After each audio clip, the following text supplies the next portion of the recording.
Espírito Santo, através do teu servo. Fala conosco, usa ele com poder e autoridade nesta manhã, Senhor. Em nome de Jesus Cristo, Senhor, fala através do teu Espírito Santo, usando ele com poder e autoridade, Senhor. Em nome de Jesus, Senhor. Amém e amém. Recebeu, sabe, Senhor, com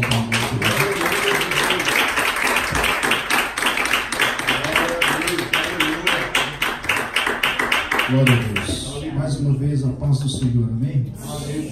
Bíblias abertas, por favor, não vou demorar. Juízes, capítulo 1. Glória a Deus. Livro de Juízes.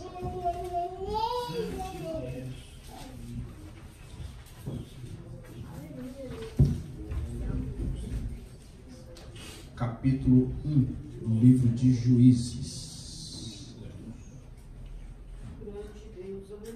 Aleluia.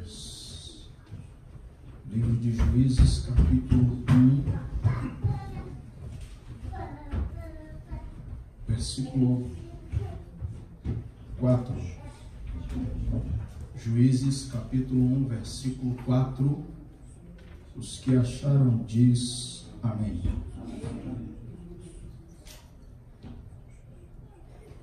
E subiu Judá, e o Senhor lhe deu na sua mão os cananeus e os ferezeus, e feriram deles em Bezeque a 10.000 homens, e acharam a Adonibezeque em Bezeque, e pelejaram contra ele, e feriram aos cananeus e aos ferezeus.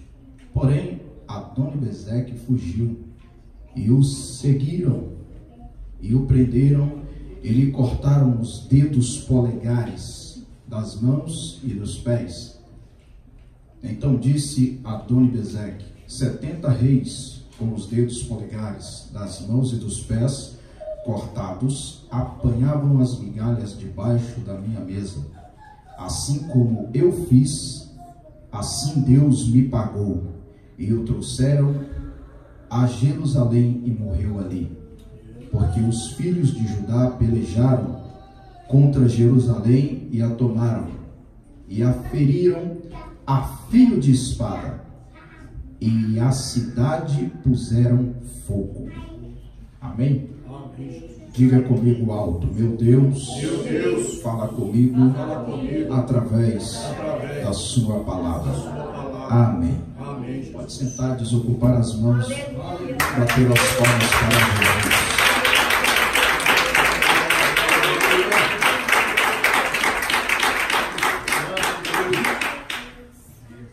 O texto que nós lemos trata-se de uma guerra, e é uma das batalhas travadas que Judá travou, e foi uma das últimas guerras do povo de Israel para conquistar a terra que Deus havia prometido, que manava leite e mel. E olhando para a história de Israel, nós vamos notar que Israel, desde o início, foi com batalhas. Desde o início que Israel surgiu, foi com batalhas, com guerras. A batalha começou quando Deus fez a promessa para Israel, que ainda o nome era Jacó. Todos nós conhecemos a história de que Jacó engana o seu irmão por causa da bênção da primogenitura, e ele foge para a terra do seu tio Labão. Isso foi o prosseguimento da batalha, mas a batalha começou no nascimento de Jacó e o seu irmão Esaú. E quando Jacó vai para a terra do seu tio Labão, começa-se outra batalha. A batalha para ele conquistar a sua amada Raquel. Para ele conquistá-la, teve que trabalhar 7 anos. Desses 7 anos, quando ele trabalha e vai ao casamento, ele é enganado. E na lei lá da terra do tio, primeiro casava-se a filha mais velha. Jacó trabalhou mais 7 anos para ter Raquel como sua esposa. Ele teve Raquel como esposa, sai de lá depois de um certo tempo. Deus havia prosperado ele, todos nós sabemos da história, mas eu quero partir para o Vale de Jaboque, aonde Jacó lutou com o anjo do Senhor. E ali a promessa surgiu, ali o nome de Jacó foi trocado. Depois de uma batalha com o anjo do Senhor, o anjo do Senhor disse: qual é o seu nome? Ele disse: Jacó. Não será mais Jacó o seu nome, mas Israel será o teu nome. E a história veio andando sempre com batalhas. E no meio destas batalhas, a batalha agora para o povo de Israel continuar o seu crescimento, surge um filho amado, José.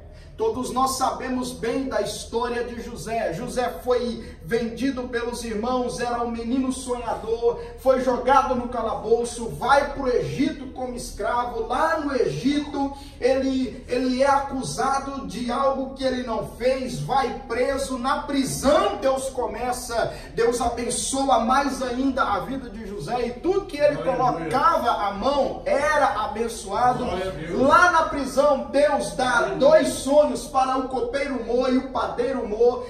José interpreta o sonho, e o sonho que José interpreta acontece. José agora continua preso. Deus atormenta Faraó com sonhos que ninguém consegue discernir o que era. Aí chamaram José, José interpreta o sonho do rei e ele chega ao topo, governador do Egito.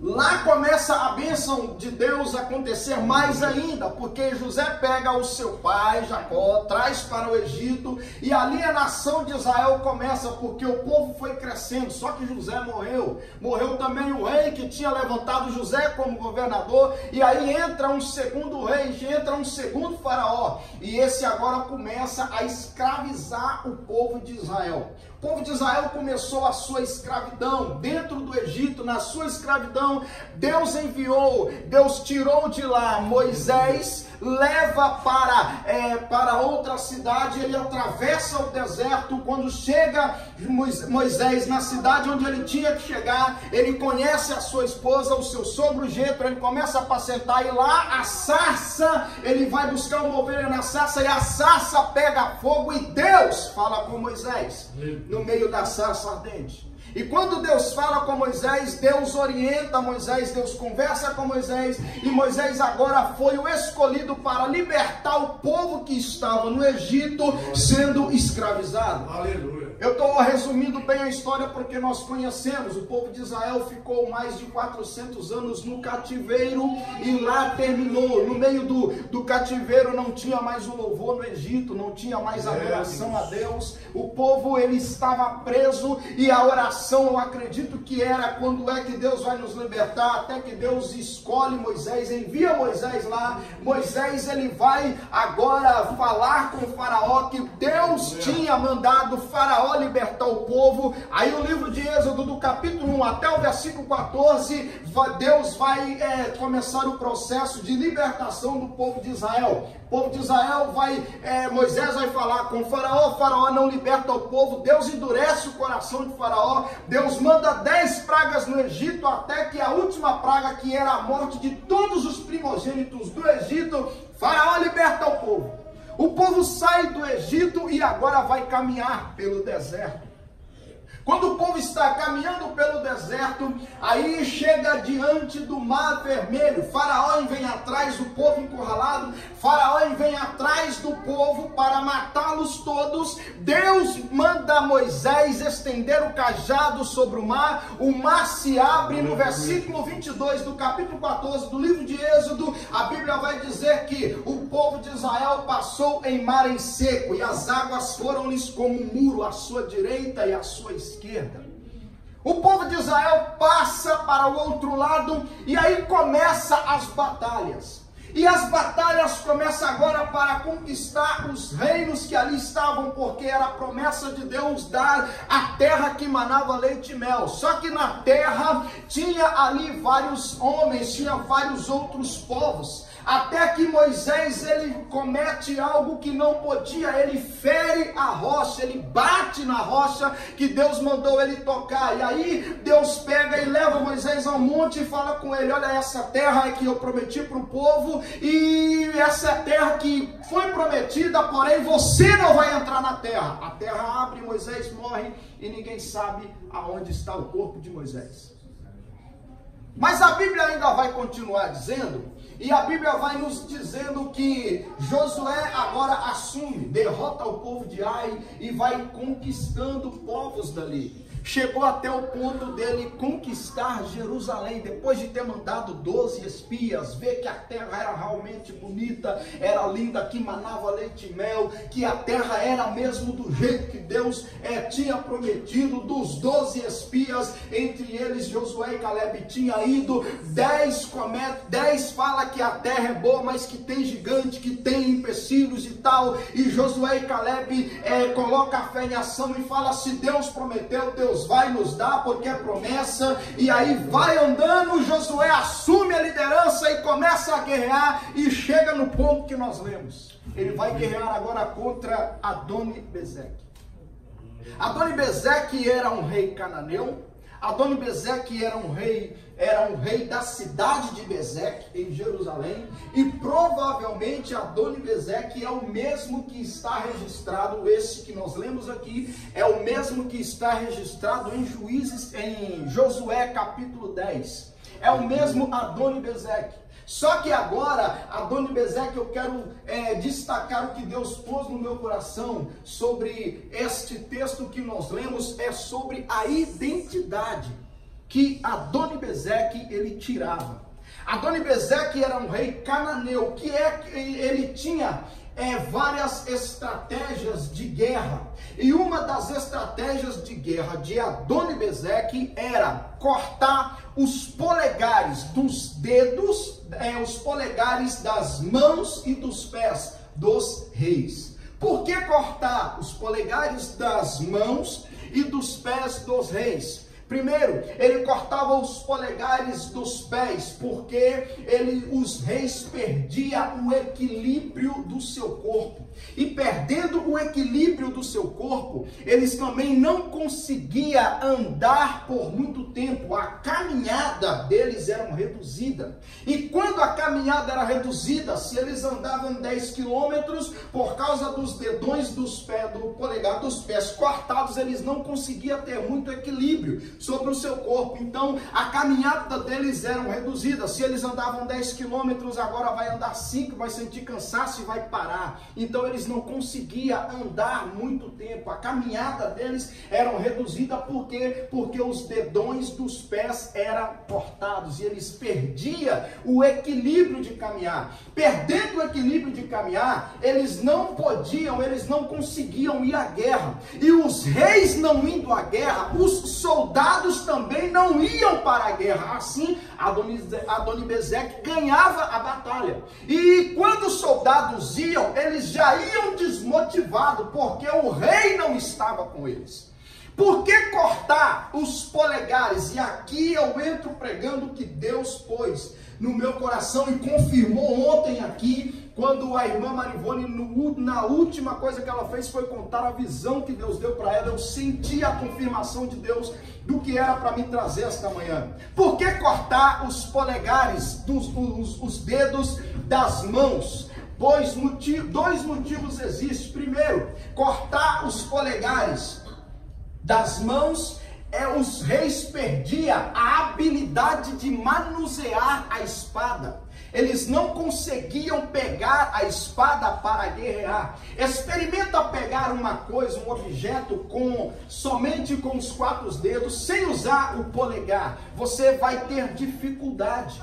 E isso é uma estratégia de Satanás para os nossos dias de hoje. A estratégia do inimigo é cortar os polegares das mãos e dos pés. Para quê? Porque se ele cortar os polegares dos pés, a gente vai perder o equilíbrio na caminhada da fé. Por isso que existe muito crente desequilibrado nos dias de hoje. Aí cortando os polegares das mãos, não vai ter habilidade com a espada. Espiritualmente falando, o dedo polegar cortado, você vai perder a habilidade de pegar na espada, que é a palavra de Deus. E aí não vai conseguir mais ler, não vai ter força mais para ler a palavra. E você não tendo força para ler a palavra, você está correndo um grande risco e corre perigo. Você perde a habilidade de manusear a espada, que é a palavra, tendo os polegares das mãos cortados, tendo os polegares dos pés cortados. Você vai perder o equilíbrio e a sua caminhada na fé vai ser reduzida. Você não vai conseguir caminhar por muito tempo, porque está sem habilidade para manusear a espada e está sem o equilíbrio para caminhar mais à frente com Deus. A estratégia satânica, ela não muda, ela é a mesma. Agora o interessante é como que Adonisedeque cortava os polegares dos pés e das mãos dos reis antes mesmo de começar a batalha. Adonisedeque, a estratégia dele era fazer amizade com o seu inimigo. E ele fazendo amizade com o seu inimigo, quando ele estava comendo na mesa ou dentro da casa do seu inimigo com o rei, ele aproveitava esse momento de amizade, que tinha a confiança do seu inimigo, e cortava os polegares das mãos e dos pés. Vê se isso não tem a ver com os nossos dias. A Bíblia diz que nos últimos dias, Satanás iria se transformar em anjo de luz, e se possível fosse, enganaria até os escolhidos. A mesma Bíblia diz que Satanás, ele vem com sapatinho de algodão, ele vem de mansinho, ele vem quietinho, ele vem na manha, ele vem com estratégias, e a estratégia do inimigo hoje, nos dias de hoje, não tem nada a ver. Esse não tem nada a ver está penetrando no meio do povo cristão. O que tinha a ver, o que era pecado antes, hoje não é pecado mais. E às vezes usam até a Bíblia para dizer que aquilo não é pecado. Não, mas o povo era retrógrado, era ultrapassado, era oprimido, era isso, era mais aquilo. Não, isso aqui está dizendo a Bíblia desse jeito. Não é que não pode. Aí veio o diabo com as suas estratégias para entrar no meio do povo de Deus e destruir a identidade do povo cristão.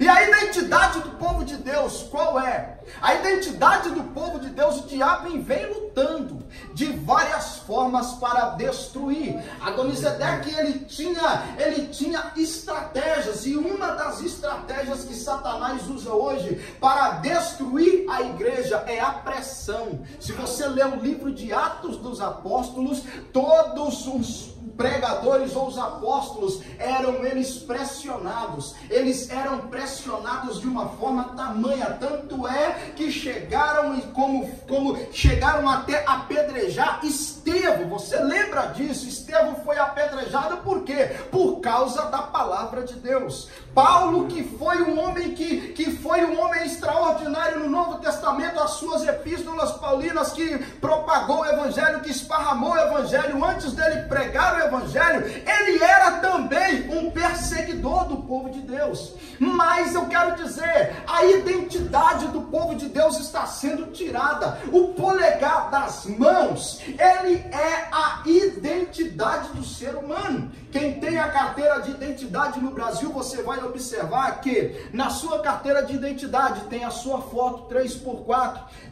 do lado direito, de baixo para cima, você assina o seu nome, olhando ela na posição vertical, tem o seu nome de baixo para cima, mas debaixo da sua foto tem a sua identificação, as digitais do seu polegar direito está na sua carteira de identidade. O diabo, ele está usando as suas artimanhas para tirar a identidade do cristão nos nossos dias de hoje. A palavra de Deus nesta manhã, para mim e para você, é para nós tomarmos cuidado, porque Satanás, ele está lutando de todas as formas para tirar a nossa identidade.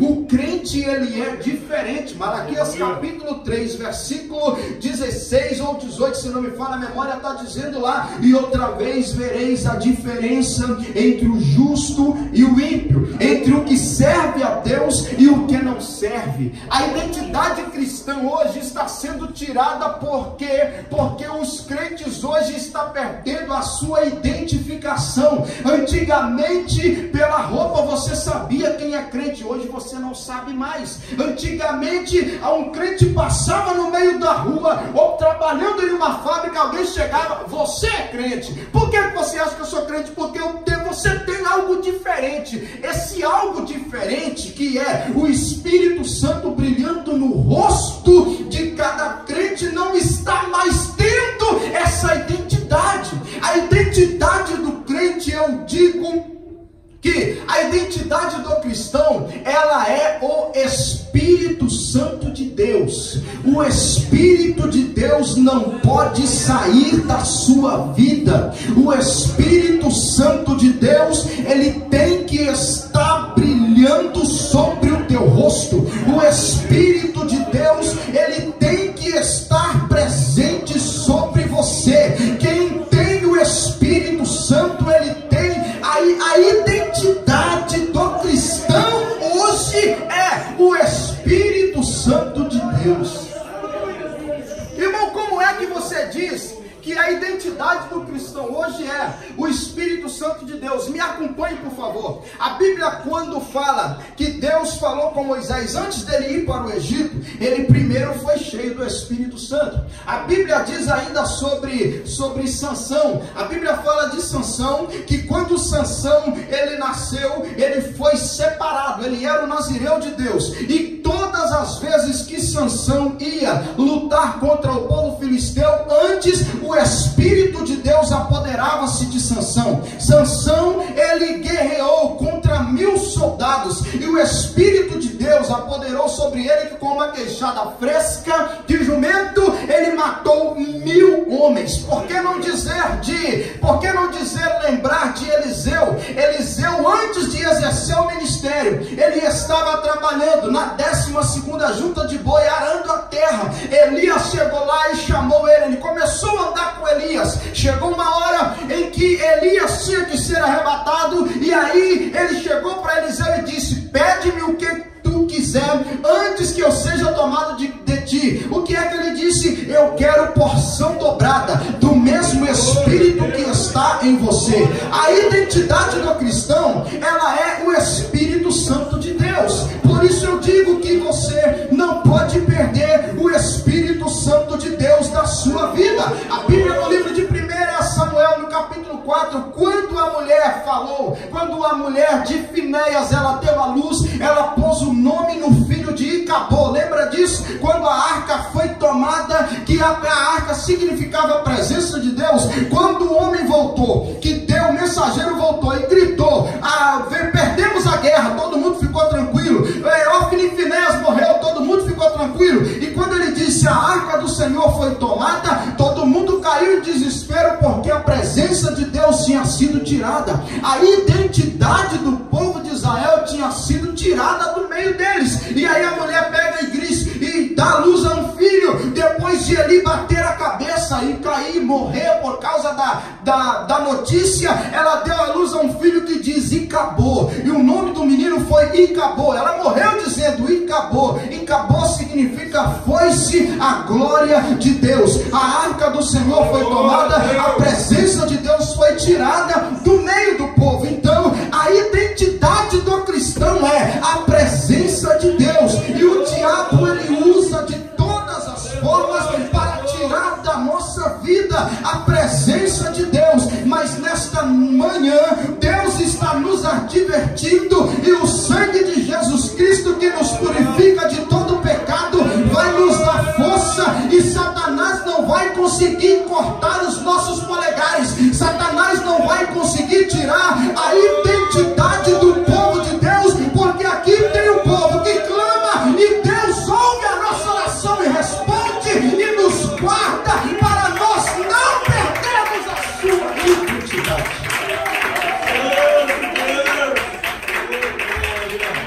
Como foi que nós conseguimos a identidade. Por quê? Porque nós, não, se for olhar pela Bíblia, Jesus, ele veio para o povo de Israel. Jesus, ele veio em Israel. Ele nasceu em Israel, cresceu em Israel, pregou a palavra em Israel, morreu em Israel, ressuscitou em Israel, foi para o céu em Israel. Mas nós fomos agraciados quando Jesus ele veio. E quando para nós recebermos a identidade que é o Espírito Santo de Deus na vida do cristão, lendo a Bíblia Sagrada, eu criei alguns pontos e gostaria de compartilhar com os irmãos. Vou partir do livro de Joel, capítulo 2, versículo 28. A Bíblia diz lá: e há de ser depois que derramarei do meu Espírito sobre toda a carne. Pois bem, quando essa profecia foi lançada, ela não cumpriu-se de imediato, passou-se o tempo, veio os outros profetas, e aí agora começa o ministério de Jesus na terra. No livro de Mateus, no capítulo 1, do versículo 18 ao 25, vai estar registrado o nascimento de Jesus. O nascimento de Jesus, cumpriu-se uma profecia que está registrada em Isaías capítulo 9, versículo 6, que diz: porque um menino nos nasceu e um filho se nos deu, e o principado está sobre os seus ombros, e o seu nome será Maravilhoso, Conselheiro, Deus Forte, Pai da Eternidade e Príncipe da Paz. Cumpriu-se esta profecia pelo profeta messiânico Isaías. Quando essa profecia se cumpriu em Mateus capítulo 1, do versículo 18 ao 25, Jesus agora nasce, cresce. Quando Jesus ele está crescendo, a Bíblia vai dizer no capítulo no capítulo 3 do livro, e no versículo 16 do livro de Mateus, Jesus ele foi agora ser batizado por João, e a Bíblia diz que quando Jesus foi batizado, que ele saiu das águas, o Espírito do Senhor, em uma forma corpórea de uma pomba, veio sobre ele, pousou sobre ele, e ouviu-se uma voz do céu: este aí é o meu filho amado, a quem me dá prazer. Dali para frente começa o ministério de Jesus. Com 12 anos de idade, Jesus ele já ensinava na sinagoga, e a Bíblia vai dizer no capítulo 5, capítulo 6 e o capítulo 7, Jesus ele vai falar do sermão da montanha. Mas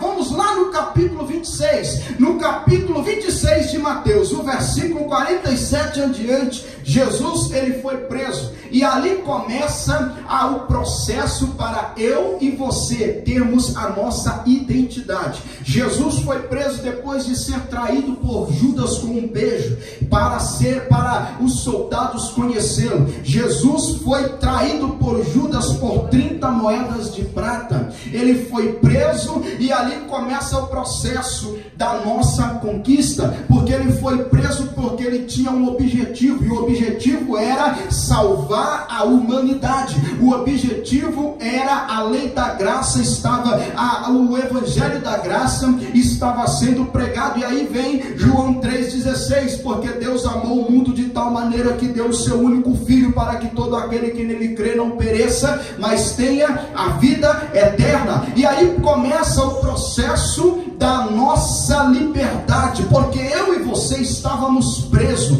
não tínhamos nome, não tínhamos identidade. João capítulo 15, versículo 16, se não me falha a memória, ou 16:15, está escrito lá: não vos escolhestes a mim, mas eu vos escolhi a vós, e vos nomeeis. Então nós estávamos presos, não tínhamos nome, não tínhamos identidade, não tínhamos liberdade, mas Jesus ele começa o processo da nossa liberdade. E aí Jesus ele agora vai receber na sua cabeça, Jesus agora vai receber sobre a sua cabeça uma coroa de espinho. Lembra disso? A história do sacrifício de Jesus, ele começa depois de ser preso, ele recebe uma coroa de espinho na cabeça, as suas vestes foram rasgadas, e agora ele escolhe uma cruz, um madeiro pesado, tudo por minha culpa, tudo por sua culpa, tudo por nossa culpa. Ele vai andar agora até o Gólgota, no caminho do Gólgota, lá foi Deus, e lá vai Jesus com uma cruz pesada sobre os teus ombros.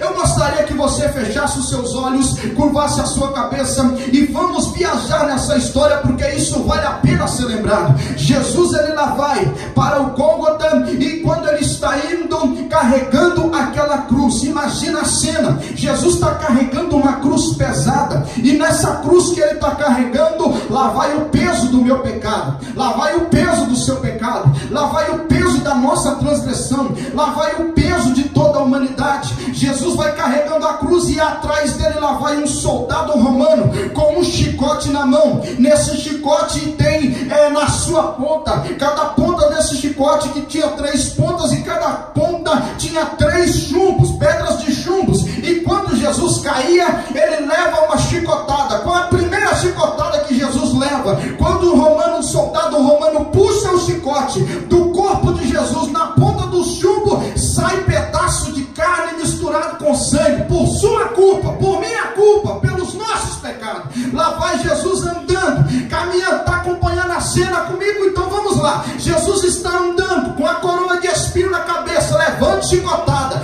por conta da nossa vida, para colocar a nossa vida em liberdade. Lá em cima ele chega agora no Gólgota. Quando ele chega lá em cima no Gólgota, a cena ainda é mais horrorizante para o olhar humano, é mais triste para o olhar humano, mas que o olhar de Jesus valia a pena, porque ele iria conquistar a minha vida, ele estava conquistando a sua vida. Agora deitam Jesus sobre a cruz. Quando deitam Jesus sobre a cruz que ele carregou, imagina agora o soldado romano, um outro soldado com um cravo na mão, pega a mão de Jesus e coloca entre o madeiro, pega o cravo e coloca na mão de Jesus, e agora ele está com um martelo. Veja a cena, o martelo subindo na mão do soldado. O soldado vai bater esse martelo no cravo, e quando o soldado bate, pá, a primeira vez no cravo, perfura a mão de Jesus, e bate de novo mais uma vez. Quando ele bate de novo, o cravo ultrapassa a mão de Jesus até o madeiro, encosta no madeiro, e para ficar bem pregado, ele vai bater de novo, mais umas 2 ou 3 vezes, até perfurar todo o madeiro. A mão de Jesus foi pregada. Imagina a outra mão também sendo pregada, a direita e a esquerda. Agora eles vão unir os pés, une os pés de Jesus na cruz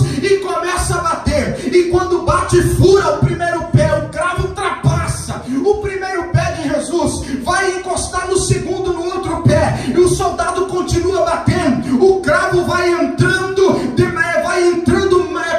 dentro de Jesus, furando carne, osso, lá vai furando tudo. E quando chega do outro lado, ultrapassou os pés de Jesus, e agora está Jesus com as mãos e os pés pregados na cruz, e levantam agora aquela cruz e vai colocar no buraco que formaram no meio para colocar essa cruz. Quando a cruz é levantada, os soldados puxam com uma corda e colocam a cruz naquele buraco e vai levantando. Quando vai levantando aquela cruz, que a cruz ela pega e bate no buraco que encaixa, o impacto vem, e aí Jesus ele vem junto com o impacto e rasga o corpo de Jesus. Tudo isso por causa do meu pecado, por causa do seu pecado, por causa da nossa transgressão, para colocar a nossa alma em liberdade, para colocar a nossa vida em liberdade, para me dar nome, para te dar nome, para nos nomear. E Jesus agora está pendurado naquela cruz, e na cruz que Jesus está pendurado, ele agora vai clamar, e o clamor de Jesus é: Eloi, Eloi, lama sabachthani, Deus meu, por que me desamparaste? Teve um tempo na cruz que até o próprio Deus, o Pai, ele virou as costas, porque não aguentava tamanho sofrimento por causa do meu pecado, por causa do seu pecado, por causa da nossa iniquidade, por causa da nossa transgressão. Mas ali estava a nossa conquista, ali estava a nossa alma sendo posta em liberdade. De repente o véu se rasga depois de Jesus clamar: Pai, tudo está consumado. O véu se rasgou e ali morreu o Filho de Deus. O Filho de Deus morreu por minha causa, morreu por sua causa, morreu por nossa causa. Satanás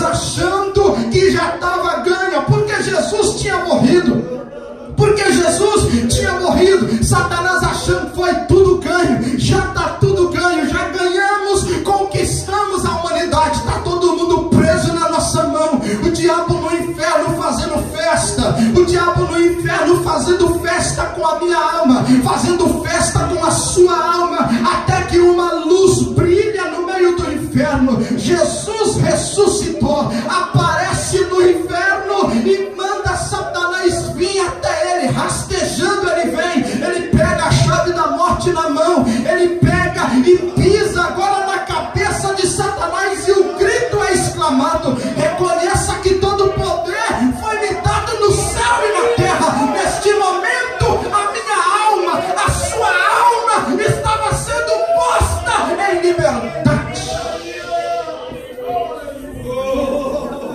Quando eu estava meditando nisso, eu passei a semana inteira meditando nessa palavra. Eu chegava de manhã no serviço, eu lia dentro do carro, e quando eu lia esta mensagem, eu ficava, Deus me dando as palavras, e eu ficava organizando as palavras na minha mente, e eu falando, e quando chegava nessa passagem da cruz, que eu contando, eu na minha mente, eu fazendo esse trajeto na minha mente, imaginando a cena, eu entendi uma coisa, eu entendi algo, e aí eu fiquei imaginando essa cena, e a voz de Deus soou no meu ouvido, e Deus falando comigo. Eu não entendo por que quando você chega num culto e fica calado, e fica de boca fechada, quem morreu na cruz por você foi eu. Nós temos 1001 motivos para entrar no culto e dar glória no culto do início até o final.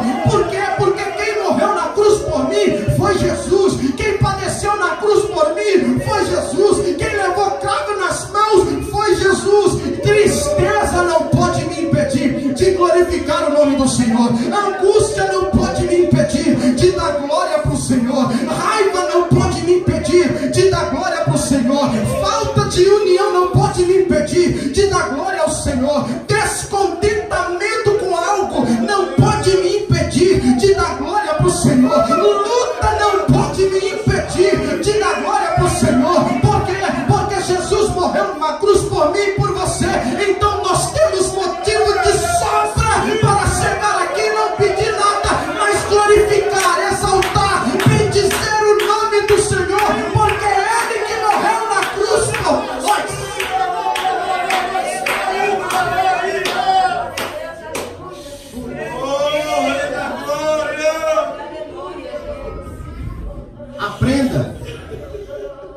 Aprenda quando você entrar aqui dentro. Aprenda como eu estou aprendendo. Independente do que estiver acontecendo, Jesus merece o nosso glória. Jesus merece o nosso aleluia. Jesus merece o melhor culto. Porque não foi à toa que ele sofreu o que sofreu.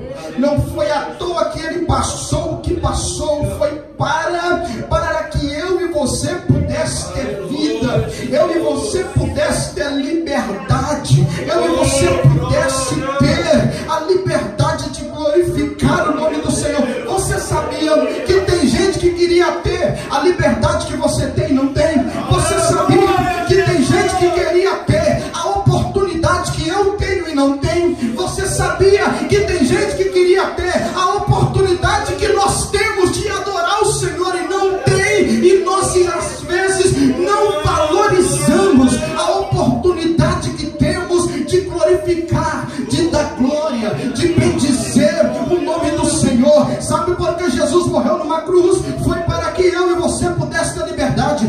Sabe por que Jesus morreu numa cruz? Foi para que nós pudéssemos glorificar o nome dele. Sabe por que Jesus morreu numa cruz? Foi para nos dar nome e colocar em nós a sua identificação. Você é filho de Deus, conquistado com um preço que ninguém consegue pagar. Somente Jesus é que conseguiu pagar esse preço. Você tem valor,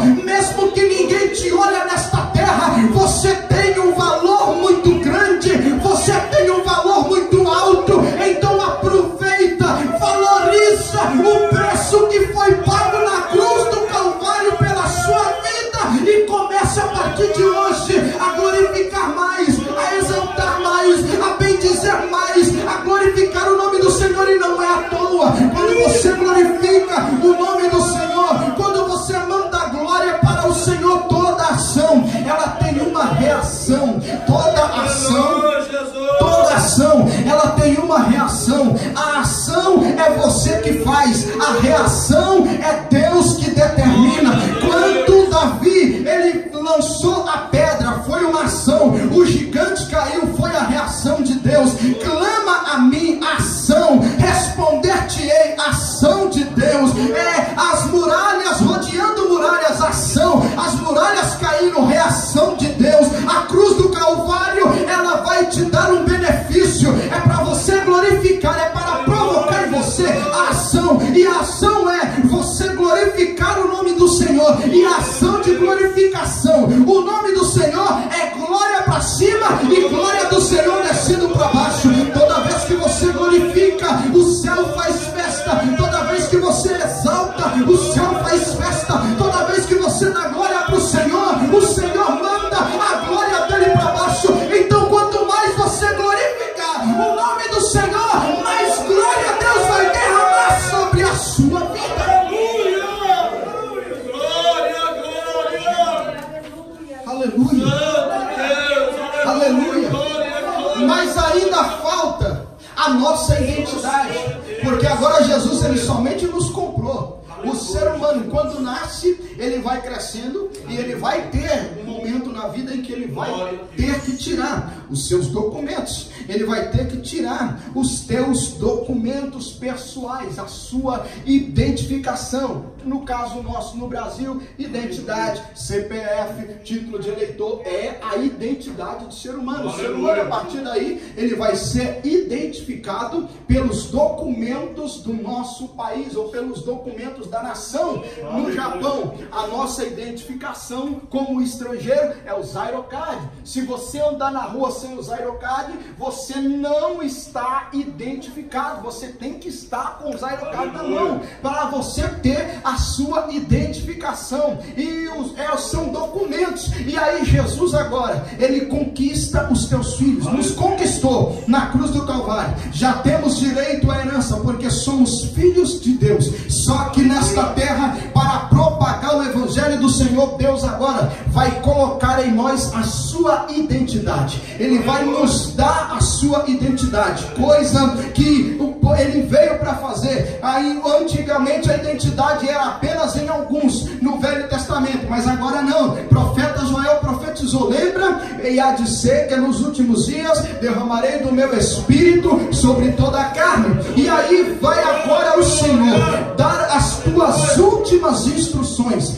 Deus encontra com Pedro, depois de ter morrido, Deus encontrou com seus discípulos. Dentre eles estava Tomé, que não acreditava que Jesus estava vivo. E aí ele pega e encontra também com os dois discípulos. Lembra dessa história? Dois discípulos no caminho de Emaú, vai conversando, e na conversa de repente aparece o terceiro homem. O terceiro homem era o que tinha morrido na cruz, mas estava ressuscitado. Quando no partir do pão eles reconhecem, volta para trás, e aí a notícia esparramou de que Jesus havia sido ressuscitado. E nas últimas instruções, antes de Jesus subir ao céu, você lembra do que ele falou? Ele falou: eu vou para o meu Pai, mas eu vou rogar ao meu Pai que envie o Espírito Santo para que esteja com vocês até a consumação dos séculos. E aí eu vou ver a Bíblia em Lucas capítulo 24, versículo 49. Jesus falou: e eis que sobre vós envio a promessa de meu Pai. Ficai, porém, na cidade de Jerusalém, até que do alto sejais revestidos de poder. Esse versículo aqui, Jesus está reafirmando, Jesus está reforçando, Jesus está falando novamente da promessa que Joel tinha profetizado, que nos últimos dias o Espírito do Senhor seria derramado sobre toda a carne. Aí vem agora Jesus, antes de subir ele fala: ficai em Jerusalém, até que do alto sejais revestidos de poder. E aí vai os discípulos, vai o povo para a cidade de Jerusalém, quase 120 crentes, para a multiplicação de pão, 5.000 pessoas, fora mulheres e crianças, foram comer o primeiro McDonald's da história, que Jesus fez com 5 pães e 2 peixinhos, mais de 5.000 pessoas, 5.000 homens fora mulheres e crianças, é o que a Bíblia menciona. Então teve mais, se contar com as mulheres e crianças, teve muito mais de 5.000, mas para receber a promessa, foi só 120 crentes que ficou esperando a promessa se cumprir. E a Bíblia vai dizer que no dia de Pentecoste, todo mundo lá em Jerusalém, estou falando de Atos 2, todo mundo em Jerusalém, e cumprindo-se o dia de Pentecoste, estavam todos reunidos no mesmo lugar, estavam lá esperando a presença de Deus, estavam lá esperando a promessa se cumprir, estavam lá esperando o que Deus havia prometido que enviaria. Enquanto eles estão lá esperando, Jesus está no céu, porque ele foi para o céu, mostrou para o Pai o que ele tinha conquistado e começou a falar da promessa do Espírito Santo. Quando Jesus está falando com o Pai, envia, Pai, o Espírito Santo. Eu imagino no céu os anjos um conversando com o outro e o Espírito olhando, será que ele vai? Mas ele veio. O Espírito Santo, ele desceu no dia de Pentecostes,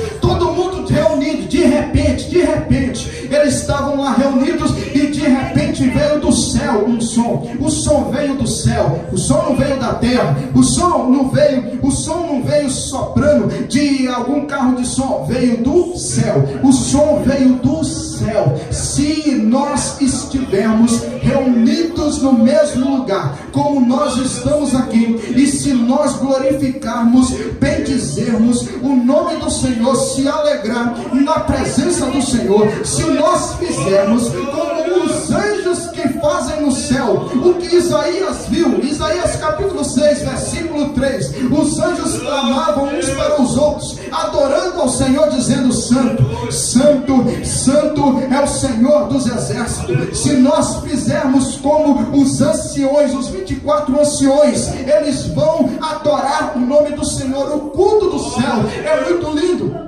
porque os anciões, eles ficam lá adorando ao Senhor, e 24 anciões apontam para o Cordeiro e falam: digno é o Cordeiro que foi morto e reviveu. Eles pegam a coroa, tira da cabeça, coloca no chão, dobra o joelho perante o Todo-Poderoso, e eles começam a dobrar o joelho, levanta de novo, põe a coroa na cabeça, aponta para o trono, digno é o Cordeiro, que eles estão glorificando o nome do Senhor lá em cima. Enquanto eles estão dando glória, se a gente aqui na terra fizer a mesma coisa, se a gente aqui na terra buscar a seguir o exemplo do céu, de glorificar o nome do Senhor, de dar glória para Ele, de bater palma para Ele, de bendizer o nome dEle, de glorificar a Ele, de cantar para Ele, de exaltar para Ele, nós vamos também, de repente, vai ter um som soprando na igreja, e o som não vai ser de instrumento, o som não vai ser de microfone, o som não vai ser da minha voz,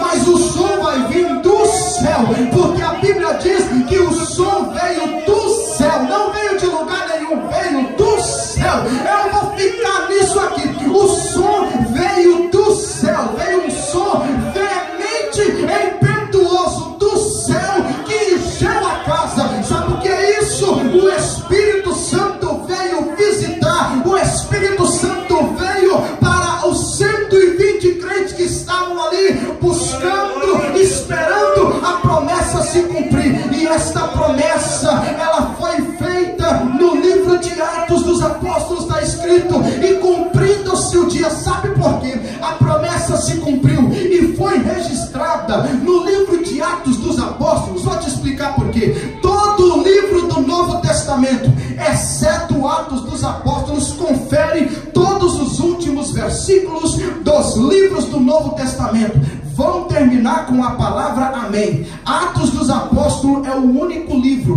que não termina com a palavra amém. Sabe por quê? Porque a ação do Espírito Santo, ela não termina, ela continuou e está até hoje agindo no meio da igreja. Por quê? Porque Jesus prometeu que o Espírito Santo ficaria conosco até a consumação do século. Então, enquanto a igreja do Senhor tiver nesta terra, vai ter a presença do Espírito Santo, vai ter a glória de Deus, vai ter a presença de Deus. Mas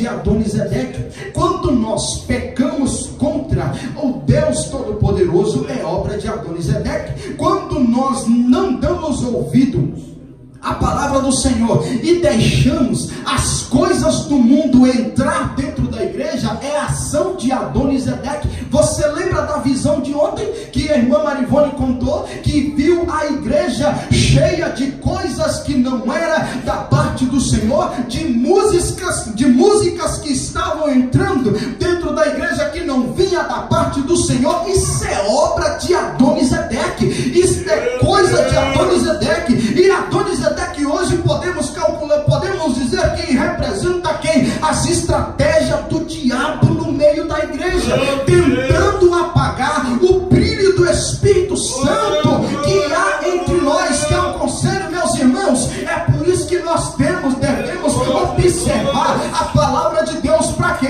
Porque a Bíblia diz que eu e você somos o sacerdote dentro da nossa casa, e lá dentro nós temos que tomar cuidado, porque a estratégia de Adonisedeque era cortar o polegar das mãos e dos pés dos reis. O rei era quem? Era o chefe maior, era o homem maior do reinado, era a autoridade máxima. Cortou o dedo, tirou a identidade do rei, ele tirava a identidade de todo o reino, ele tirava a identidade de toda a nação. Ele conseguindo derrotar o rei, ele conseguia derrotar toda a nação. É isso que o diabo quer fazer, é destruir a nossa vida, irmãos. Nós que somos sacerdotes dentro da nossa casa, o diabo tenta penetrar, e quando a gente não fala nada, quando a gente não repudia, quando a gente não proíbe na direção do Espírito, é obra de Adonisedeque tentando colocar as coisas do mundo dentro da nossa casa. Assim é dentro da igreja. Quando não tem repreensão de Deus, é obra de Adonisedeque. Quando não tem pregação da verdadeira palavra, é obra de Adonisedeque. Tem muitos lugares que o diabo entra, bagunça, ninguém vê, ninguém expulsa. Por quê? Porque ele já está penetrado. Como? Com as músicas. Como? Com as coisas que não tem nada a ver. Essas coisinhas mínimas estão atrapalhando a ação do Espírito Santo dentro da igreja. O Espírito Santo é a identidade do cristão. Tem muito cristão que não tem mais o brilho do Espírito Santo na vida. Tem muito crente que a gente não pode olhar para ele e dizer, parece, você já ouviu dizer, parece que fulano é crente, parece que fulano, eles vai em alguma igreja, parece que ele é crente. Não podemos ficar no parece. O povo do mundo tem que olhar para a gente e ver que nós somos verdadeiros filhos de Deus. Nós somos uma geração eleita, somos sacerdotes dentro da nossa casa, somos sacerdotes de Deus. Ei, minhas irmãs, cuidado com o que você veste, cuidado com o que você fala, cuidado com o que você vê. Há muita gente que diz, roupa não tem nada a ver. Deixa eu te falar uma coisa, roupa prega muito mais do que eu pregando aqui, roupa fala muito mais do que eu, roupa fala muito mais do que um pregador qualquer pregando a palavra de Deus em cima do altar. É por isso que nós temos que ter a obediência à palavra de Deus. O diabo ele não pode penetrar no seu pensamento, mas ele pode te julgar, e ele pode agir mediante aquilo que você fala, mediante aquilo. Ele não pode agir no seu pensamento, mas ele sabe quem você é na sua rede social. O diabo não pode agir naquilo que você pensa, mas ele sabe quem você é no Facebook, ele sabe quem eu sou no WhatsApp, ele sabe quem eu sou no Instagram, ele sabe quem eu sou em qualquer lugar. Então o que é que ele faz? Ele vem penetrando devagarzinho com sapatinho de algodão. Para quê? Para tentar tirar o brilho do Espírito Santo da nossa vida.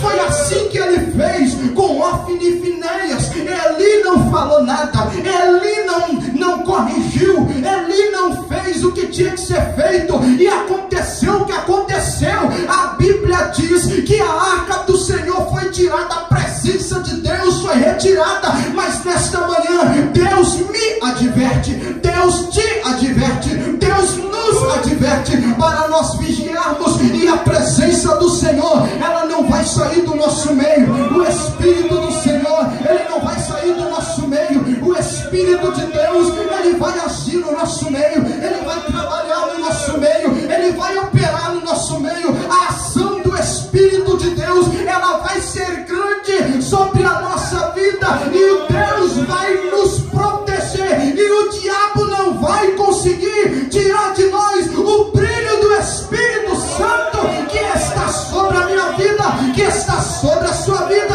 que está sobre a nossa vida, porque Jesus está nos advertindo através da sua palavra.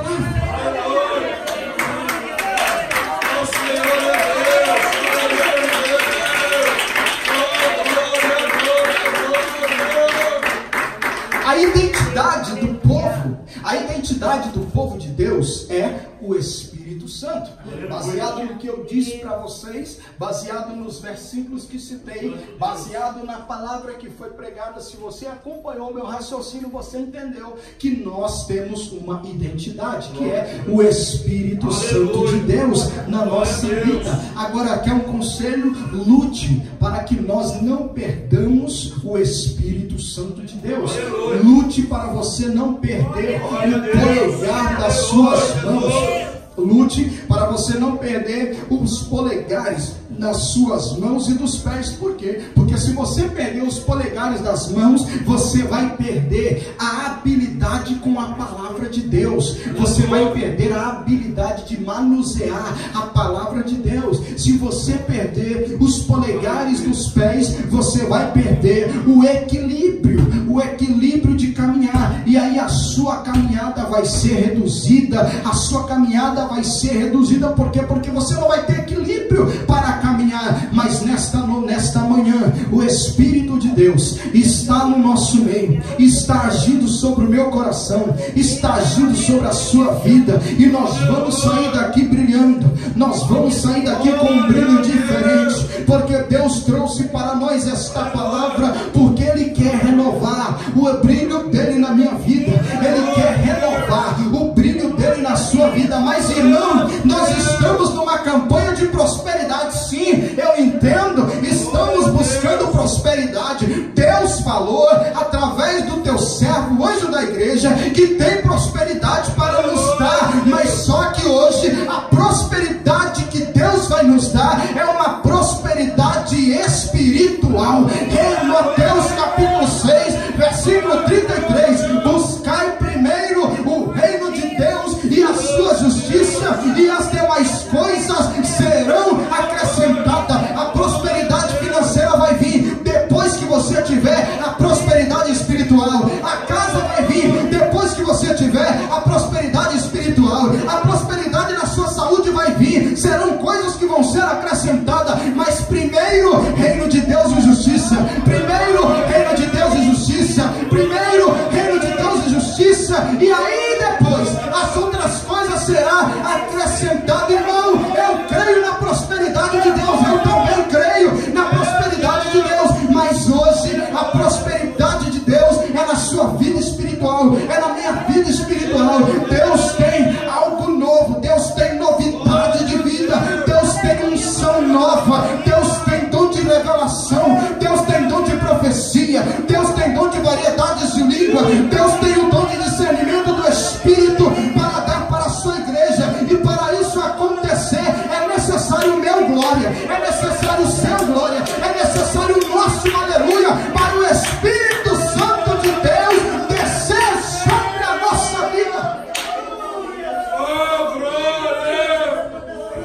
Santo é o Senhor! Eu quero nesta manhã que fique de pé aqueles que têm o desejo, que têm o compromisso, que quer algo novo de Deus, que quer algo novo do Senhor. Nós aprendemos na Bíblia hoje que se nós mandarmos glória para Deus, a glória de Deus desce. Então nós vamos provar dessa glória agora, nós vamos provar dessa unção agora. nós vamos provar dessa unção agora. A glória de Deus, ela vai descer no nosso meio enquanto nós mandarmos glória para cima. Se você der glória para cima com o coração aberto, a glória de Deus vai descer aqui nesta manhã. Deus tem glória para nos dar, Deus tem poder para dar para a sua igreja, Deus tem unção para dar para a sua igreja, mas é necessário nós darmos glória. A Bíblia diz que quando cumpriu o dia de Pentecoste, todos estavam reunidos no mesmo lugar. Então nesta manhã nós já estamos reunidos, mas eu quero que você une a mais ainda com a pessoa que está do seu lado. Se você tiver comunhão com quem está do seu lado, dê a mão para quem está do seu lado, por favor, porque a glória de Deus vai descer no nosso meio, a glória do Senhor vai manifestar no nosso meio. Você vai sair daqui hoje em nome de Jesus diferente. Eu lembro do primeiro dia do mês de setembro. 1º de setembro, Deus usou a irmã Rosana aqui na pregação. Ela disse que era para nós deixarmos de profetizar na vida dos outros e profetizar na nossa vida, porque Deus queria fazer algo novo. Eu me lembro ainda de uma pregação aqui falando que as coisas não estavam acontecendo no nosso meio porque estava faltando profeta. A partir de hoje não vai mais faltar profeta, porque eu vou levantar como um, e eu creio que tem mais gente aqui que vai levantar como profeta. Então, se faltava profeta, a partir de hoje não falta mais, porque na autoridade do nome de Jesus eu estou profetizando através da palavra. Vai ter glória para a sua vida, vai ter unção para a sua vida, vai ter algo novo para a sua vida. Vamos glorificar o nome do Senhor, e enquanto você dá glória, vai descer glória da cima para baixo. Vamos começar, começa dando glória,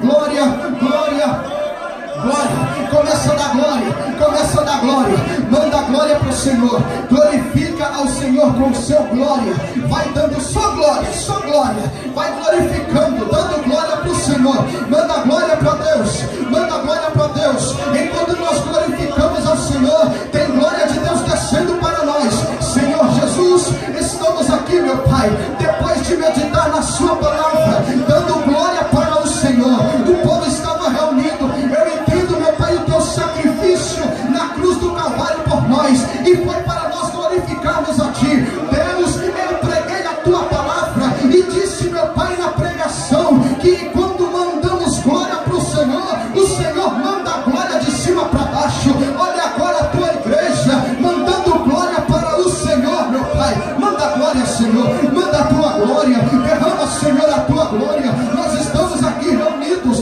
numa só fé, num só amor, numa só comunhão. Esquecemos o passado, esquecemos os nossos pecados que já foi perdoado na cruz do Calvário. Não tem diferença no nosso meio, todo mundo é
Senhor, a tua vitória.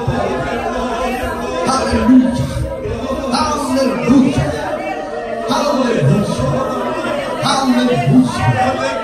Aleluia. Aleluia. Aleluia. Aleluia. Oh,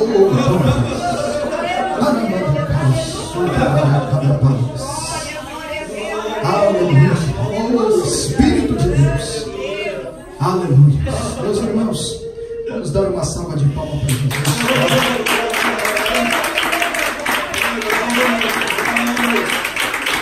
Essa palma pode ser melhor, não pode? Essa palma pode ser melhor, hein? Pode ser melhor. Glorifica quem está cheio. Glorifica quem está cheio. Quem tem a presença, glorifica. Glorifica o nome do Senhor. Aleluia. Louvado seja Deus. Oh, glória a Deus. Todos estão abençoados em nome de Jesus. Quem crê na sua bênção, diga glória a Deus. Quem crê na sua vitória, diga aleluia. Meus irmãos, eu quero adiantar, faltam 10 minutos, eu só tenho 10 minutos. Eu quero pedir aos irmãos que peguem na sua mão a sua oferta, o seu voto, que fizemos domingo passado. Pegue na sua mão a sua oferta, o seu voto.